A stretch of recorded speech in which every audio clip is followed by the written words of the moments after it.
Hey, what's up, fam?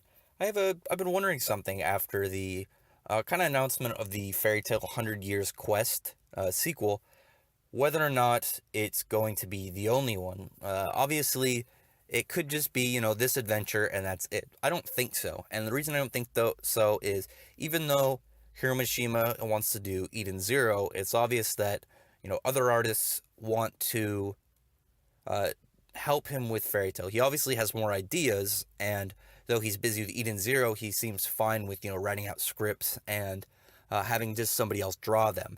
And about that is what I'm wondering is maybe at the end of this, could we get the whole build up to the next generation of people within the Fairy Tale Guild? And obviously, if you were following that whole kind of situation with that last year, originally Hiro Mishima said, "I don't have any plans for continuation of Fairy Tale," and then it came like a month or two later, and he said, "Well, I've got some ideas." And then people asked him at like a con whether or not uh, or not whether or not, what would Lucy and Natsu's kid look like? What would Juvia and Gray's kid look like? And he kind of thought to himself for a minute, and then he ended up drawing them. He gave them names and a little bit info about them. And could we get something kind of like Boruto? I know people. There's a lot of mixed feelings on Boruto, but I think it's entertaining. But I would like to see that with Fairy Tail as well. I would like to see kind of these characters later in life, the effects of what all these big battles, the end fight with like Acnologia really did with the world.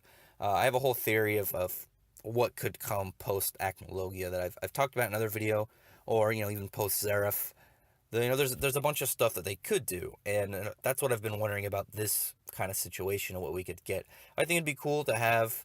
I think her name was Luna. It was I think it was between Luna and Nashi, between Natsu's daughter, who would be I think it'd be an interesting main character. She's gonna have like this merging of like celestial magic and fire dragon slaying magic, where it was just kind of be fire dragon slaying magic, but with kind of like this layer of like stars like designs over it. Maybe has some form of extra ability on top of it. I don't know.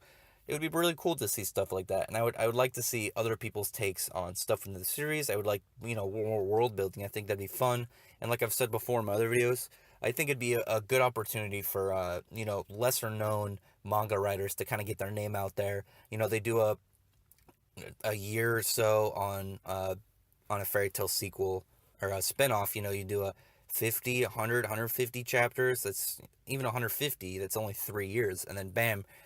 If you let people liked it, maybe they know your name now. You put out, you're doing your own work, and then but then you already got some fans under your belt from drawing out somebody else's stuff. Trying to get some attention on you. So I don't know. I would like the idea of more stuff. I want to see more about Luna and Nashi, and not just be a sketch that he did at a con and then put on Twitter. Even putting them from a couple panels at the end of the 100 Years Quest, or if he's going to do another spinoff, I think it'd be really cool. So that's it for this video. I just wanted to put that out there, of put up like the idea of maybe we'll get more after the 100 Years Quest. Maybe if this does well, it will lead to further kind of fairy tale sequel spinoffs, and not just City Hero, where it's kind of like an Elseworlds, where it looks like Natsu and Lucy are going to be cops in some city. I mean, I don't mind I don't mind spin-offs, but I would like them to all take place within the world, so we get world building. I know like Ice Trail was, it was all like when Gray was a kid, but I like seeing other parts of the world. I like seeing stuff like that Black Fox prison.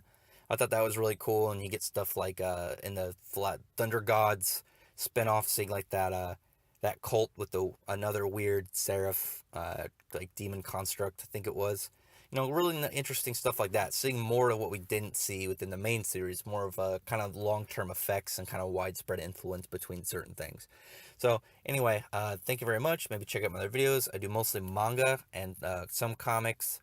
I'd really appreciate some comments below. Maybe subscribe to my channel, or maybe give me a thumbs up. But anyway, thank you very much. Bye.